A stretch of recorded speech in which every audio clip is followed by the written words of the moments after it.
학생들이 싫어하는 단어가 있습니다. 무엇일까요? 시험입니다. 시험. 얘들아, 이제 2주 후면은 중간고사다. 그러면 어머, 기뻐요. 우리 선생님 짱. 이렇게 반응할까요? 어떻게 반응할까요? 2주 후에 시험이다. 학생 여러분 시험입니다. 뭐 공부를 해봤어야 알지. 시험이다 그러면 아우, 그죠? 어디서 앙탈을 부리기는 그때 한번 선생님을 향해서 앙탈 한번 부려보는 거죠. 그렇다고 해서 시험을 피해갈 수 있습니까? 없습니다. 우리 여성들에게 가장 싫은 단어가 뭘까요?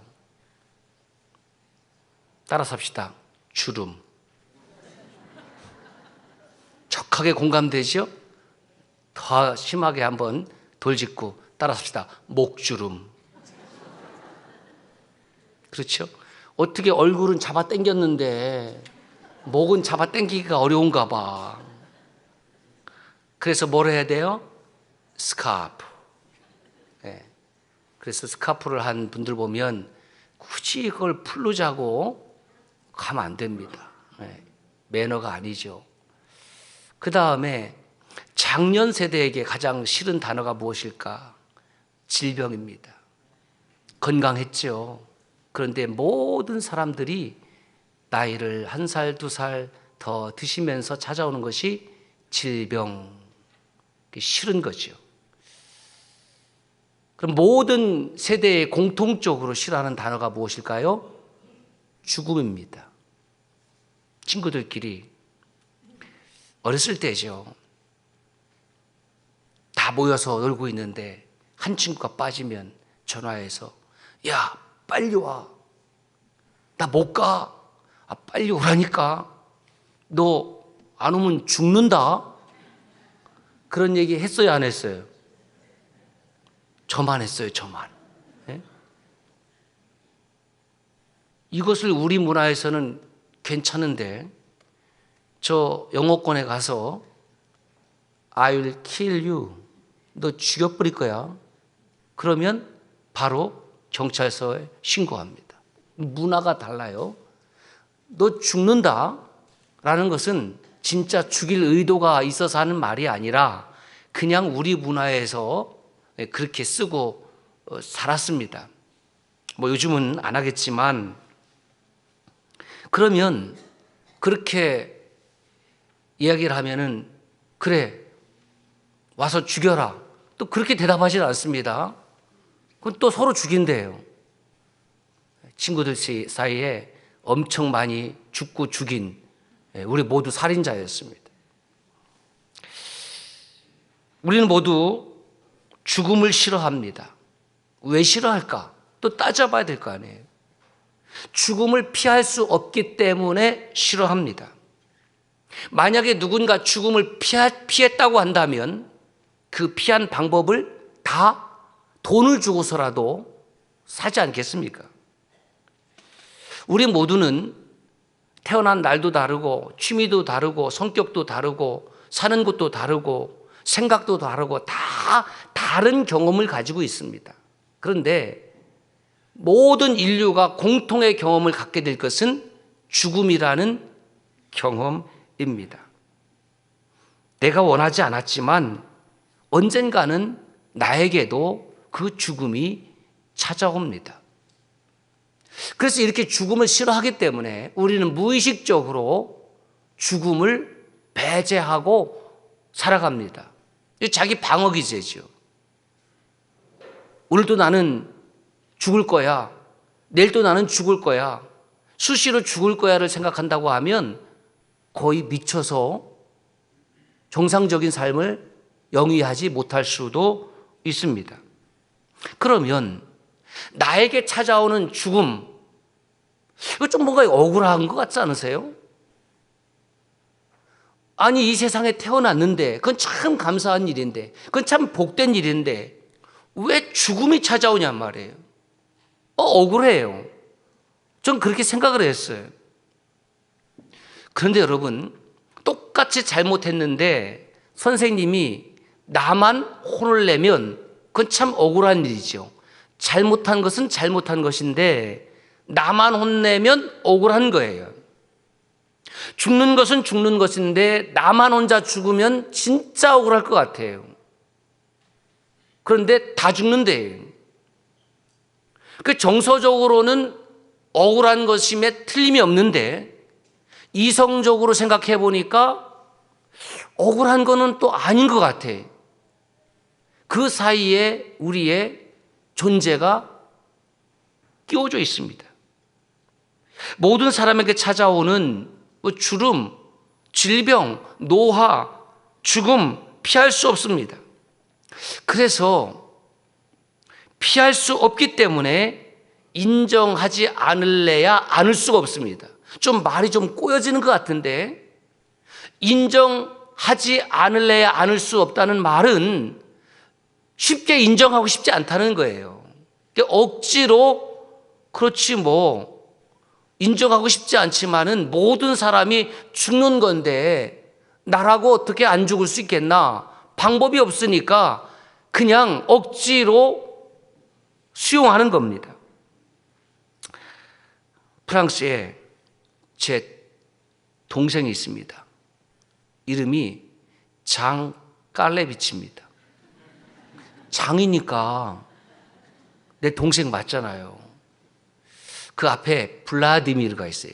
철학자인데 블라디미르 장 깔레비치가 죽음을 세 가지 관점으로 바라봤습니다. 첫째는 1인칭 관점, 나의 죽음. 그런데 내가 좀 죽어보고 나면 그 죽어본 다음에 대해서 좀 뭔가 기술할 수 있을 텐데 그거 살아야 되는 거 아니에요. 그러니까 내가 죽음이 찾아오면 내 죽음에 대해서 내가 기술하는 것은 불가능합니다. 불가능하기 때문에 나의 죽음에 대해서 생각을 하면 불안이 찾아오고 두려움이 찾아오고 심지어는 공포가 찾아올 겁니다. 오늘 우리가 불안하지 않은 이유는 죽음이 바로 내 눈앞에 있다고 생각하지 않기 때문에 그렇습니다. 두 번째, 2인칭 죽음이 있습니다. 그것은 사랑하는 가족들의 죽음입니다. 아버지, 어머니, 형제, 누이 동생, 또 가까운 친구. 우리는 사실 죽음을, 그 2인칭의 죽음을 통해서 간접적으로 경험하는데 이것은 매우 매우 큰 상실의 슬픔과 고통을 가져다 주는 거죠. 아, 죽음이라는 것이 이렇게 슬픈 일이구나. 세 번째는 3인칭 죽음이 있습니다. 이것은 실제적으로 내가 관계되지 않았던 사람들과의 죽음이지요. 뭐 사회적인 재난이라든가 아니면 천재지변을 통해서 누군가 죽음을 맞이하는 거죠. 뭐 미얀마에서 지진으로 지금 수천 명이 지금 사망을 했습니다. 그것 때문에 이게 참 슬프겠다, 참 많이 힘들겠다, 뭐 이 정도는 생각을 하지만 그것 때문에 우리가 밥을 못 먹거나 뭐 일주일 내내 뭐 고통의 머리를 뭐 쥐어짜고 막 그러진 않거든요. 이게 제 3인칭의 죽음을 바라보는 거죠. 참 안 됐다, 힘들겠다, 어렵겠다. 그래서 형편이 되면 뭐 구호금을 보낼 수도 있지요.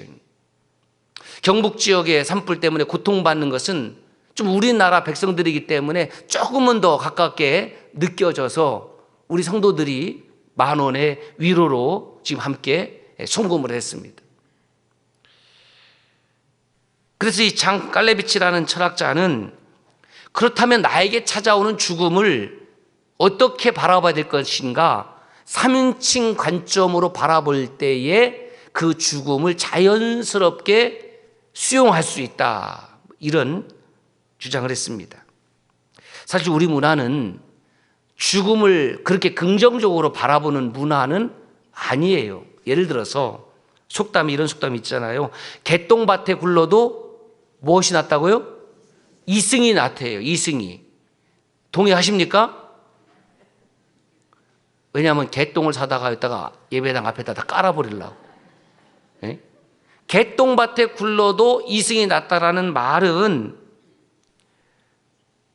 천하고 고생스럽게 살더라도, 힘들게 살더라도, 눈물 나는 삶을 살더라도 그래도 살아야지 라는 용기를 주는 속담이기도 합니다. 그래도 살아야지. 예. 산 사람은 살아야지. 살면 사라지는 거야. 뭐 등등의 말들을 하지 않습니까? 그런데 사실 이 말 속에는 사는 것은 좋은 것이고 죽는 것은 좋지 않다라는 현실주의적 또는 현세주의적 사생관이 들어있는 거예요. 왜 그러냐? 우리는 죽음 이유에 대해서 모르기 때문에, 죽음 이유가 좋은지 나쁜지 모르기 때문에 사는 것은 무조건 좋다라고 전제를 하는 것이죠. 결국 우리는 죽음에 대하여 그렇게 수용적인 문화 속에서 살아가고 있지 않습니다. 여러분, 우리는 지금 웰빙 시대에 살고 있다고 합니다. 웰빙, 그러면 평안, 안녕, 복지 뭐 이런 뜻이잖아요. 그 웰빙에는 주관적 웰빙이 있고 심리적 웰빙이 있습니다. 주관적 웰빙이라는 것은 부정적인 감정은 피하고 긍정적인 감정을 유지하되 삶의 기쁨과 만족을 중요시하는 거예요. 그래요. 내가 지금 삶이 기쁘고 내가 만족스러우면 나는 웰빙, 나는 편안하게 만족스럽게 being, 존재하고 있는 거죠. 심리적 웰빙은 온전한 자아 실현을 통해서 삶의 의미와 가치를 추구하는 거예요. 사실 이것도 심리적 웰빙이죠. 우리가 예배를 드리는 것도 이 예배를 통해서 우리의 마음과 영혼이 기쁘고 감사하고 행복하니까 이 예배 자리에 참석하는 거잖아요. 예배 자리에 나올 때마다 막 고통스럽고 막 혐오스럽고 그러면 누가 나옵니까? 그렇죠. 찬양대의 찬양을 통해서 우리의 마음이 심령이 기쁨을 얻고, 그렇죠, 은혜가 되고, 그러니까 찬양대의 찬양도 기다리는 거예요. 하나님의 말씀을 들음을 통해서 우리의 심령이 치유가 되고 회복이 되고 소생하니까 하나님 말씀을 우리가 받는 것 아닙니까? 이것이 심리적 웰빙입니다. 그래서 법의학자 유성호 씨는 이런 얘기를 했어요. 우리 사회가 웰빙에서 웰다잉의 사회로 시스템을 좀 구축해 나가야 된다. 그 웰다잉은 또 뭐냐? 웰다잉은 삶을 좀 품위 있게 살면서 아름답게 마치는 것, 이것을 웰다잉이라고 해요. 그 다잉 하니까 또 어감이 안 좋으니까 그 대신에 웰리빙, 잘 떠나는 것, 이렇게 이야기하는 분도 있습니다. 그러나 중요한 것은 우리가 이 세상에서 웰빙, 그리고 마칠 때 웰다잉 또는 웰리빙이 된다 할지라도 그러면 그 죽음 이유는 어떻게 되느냐는 거예요. 죽음 이유는 어떻게 됩니까? 웰리빙, 잘 떠났습니다. 그러면 어디로 떠났다는 말이에요? 여기에 대한 대답을 하고 있지 않습니다. 1인칭 죽음이 되었든 2인칭 죽음이 되었든 3인칭 죽음이 되었든 그것을 수용하는 것에 대해서 철학자는 논할 수 있지만 그 뒤에 이야기는 하고 있지 않다라는 것입니다. 내가 죽으면 나는 어디로 떠납니까? 잘 떠나는 것은 어떤 떠남입니까? 그래서 이 문제를 해결하기 위해서는 결국 죽음과 맞닥뜨려야 되는 것입니다. 우리 주님은 죽음과 온전히 맞닥뜨리셨습니다. 어디에서? 십자가에서. 왜?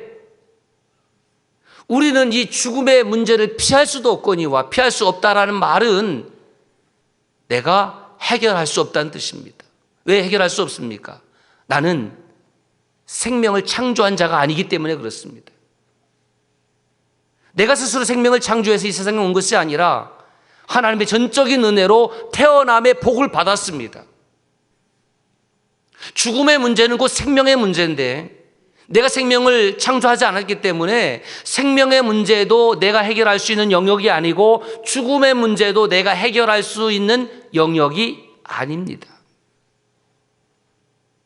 그래서 주님께서 친히 십자가에서 그 죽음의 문제를 맞닥뜨리시고 그것을 해결해 주셨습니다. 이것이 복음이에요. 내가 해결할 수 없는 문제를 주님께서 해결해 주셨습니다. 인류 어느 왕도 어느 영웅 호걸도 어떤 철학자도 해결할 수 없는 죽음의 문제를 예수 그리스도께서 해결해 주셨기 때문에 나에게 영원한 생명을 허락해 주셨기 때문에 그것이 복음 중에 복음입니다. 그러므로 예수 그리스도의 생애와 사역의 핵심은 십자가와 부활입니다. 십자가 없는 부활 없고요. 부활하기 위해서는 반드시 십자가가 있어야 되는 겁니다. 십자가를 통과하지 않은 부활은 없습니다.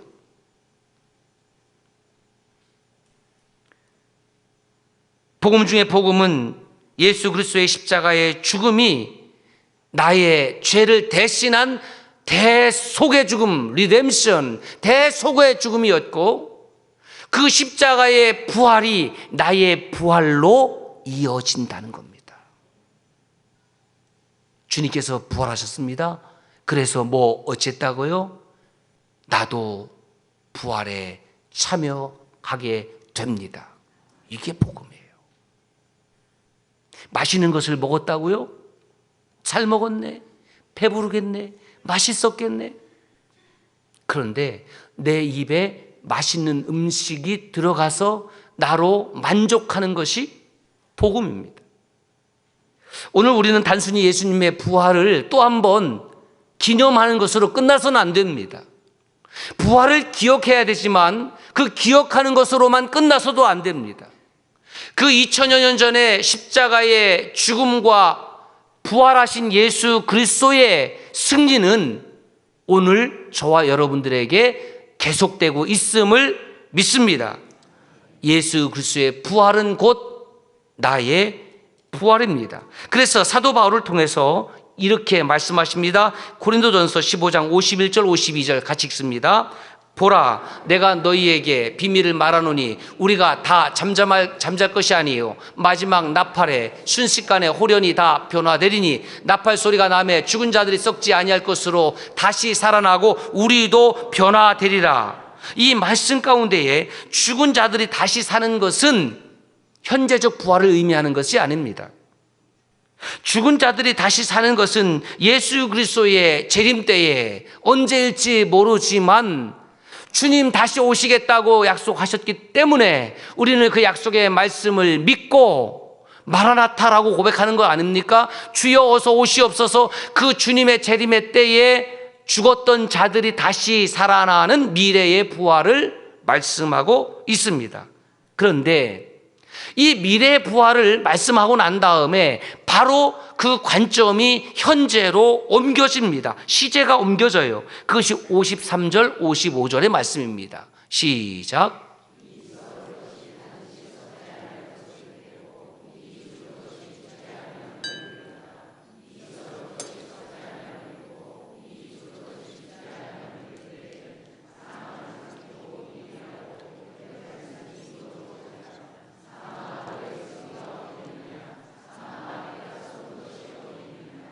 그렇습니다. 모든 인류는 오늘 예배드리는 저와 여러분들은 모조리 몽땅 전부 언젠가는 사망이 찾아올 것입니다. 그런데 우리 안에 함께 하시는 예수 그리스도의 부활로 말미암아 사망은 왔다가 물러갈 것입니다. 사망이 이긴 것이 어디 있습니까? 사망이 쏜 것이 어디 있습니까? 사도 바울은 강력하게 지금 질문하고 있습니다. 사망은 예수 그리스도를 십자가에서 쏘았습니다. 예수 그리스도를 죽였습니다. 그런데 알고 봤더니 예수 그리스도가 죽은 것이 아니라 사망이 쏜 것은 죄였습니다. 예수 그리스도께서 십자가에서 죄를 대신했다는 것은 죄를 죽였다라는 겁니다. 결국 사망이 쏜 것은 예수 그리스도가 아니라 죄를 죽이고, 죄를 갖게 하는 결정은 율법 때문에, 율법에 비추어 봤더니 내가 죄인이에요. 내 안에 죄가 있어요. 그러므로 동시에 율법도 죽고 죄도 죽는 거예요. 그 자리에 복음이 있고 생명이 있고 부활이 찾아온 것입니다. 그래서 예수 그리스도의 십자가의 죽음은 공감 마법의 복제 조작 사건이다라고 지난주 말씀을 전했습니다. 56절 57절 보십시오. 사망에 쏘는 것은 죄요. 사망에 쏜 것은 죄입니다. 죄가 가지고 있는 것이라고 해봤자 그 권능은 율법, 왜 율법에 비춰봤더니 너는 죄인이야. 그래서 죽는 거야. 이것이 율법의 기능이에요. 필요 없다는 것이 아닙니다. 그런데 살 길이 없습니다. 살 길은 예수 그리스도의 십자가와 부활, 이것이 복음이죠. 우리 주 예수 그리스도로 말미암아 우리에게 승리를 주신 하나님께 감사한다. 왜? 나에게 찾아온 죽음, 묵상해 보니까 해결의 방법이 없는데 그에 대한 해답은 예수 그리스도께서 주셨으니, 그렇지, 우리가 예수 그리스도를 향해서 영원히 감사하고 영원히 찬송하고 영원히 영광 돌리고 영원히 예배하고, 그래서 예수 그리스도께 예배드리고 예수 그리스도를 찬송하고, 그러면 그렇게 행복할 수가 없어요. 찬양대의 찬송을 누구를 찬송하는 겁니까? 성삼위 하나님을 찬송하는데 그렇게 행복한 거예요. 우리는 그렇게 지음받은 존재입니다. 이 백성은 내가 나를 위하여 지었나니 나를 찬송하게 하려 함이라. 이사야 43장 21절 말씀. 그래서 하나님께 찬송하는 것을 보면, 하나님께 영광 돌리는 것을 보면 우리는 시기가 나고 질투가 나는 것이 아니라 그렇게 행복하고 그렇게 감사하고 그렇게 기쁘고, 그 기쁨, 부활의 기쁨이 오늘 저와 여러분 가운데 전이 되고 여러분의 가정에 전이 되고 친구들에게 전이 되고 세상에 전이 되길 주의 이름으로 축원합니다. 그게 부활의 기쁨이에요. 목사님, 아무리 그렇게 설교해도 저에게는 부활의 기쁨이 없어요. 끝나고 남으세요. 내가 확 그냥 끌어안아 줄 테니까. 그래서 내 심장에 있는 이 부활의 기쁨이 그냥 전이 되도록, 전이 될 때까지 꼭 그냥 끌어안고 있을게. 여기서 승리를 주신이란 표현은 헬라어 원문에 보니까 미래 시제가 아니라 현재 시제더라고요. 현재 시제. 아, 깨달았어요. 예수 그리스도의 십자가의 고난과 부활의 승리는 오늘 우리 삶 가운데에 어떠한 어려운 문제가 있다 할지라도, 고난이 있다 할지라도, 아픔이 있다 할지라도, 질병이 있다 할지라도 그 현재의 승리를 주신다. 누가? 예수 그리스도께서. 얼마나 많은 우리 형제 자매들이 지금 질병 가운데에 과거에도 아파했고 지금도 아파했고, 또 우리 예배를 드린 저와 여러분 가운데 미래적으로 질병이 찾아올 것입니다. 그러나 두려워하지 맙시다. 왜냐하면 현재적으로 이김을 주시는 예수 그리스도가 저와 여러분과 함께 하시기 때문에, 부활의 주님이 나의 주님이시기 때문에 인류에게 찾아온 죽음을 죽이시는 주님의 부활의 승리는 과거만의 승리도 아니고 미래적으로 찾아올 승리도 아니고, 오늘 here and now 이곳에 지금 저와 여러분들에게 찾아오셨습니다. 그러므로 부활하신 주님이 이기셨습니다. 그래서 나도 이깁니다. 부활하신 주님이 이겼다. 그래서 나도 기도하겠습니다.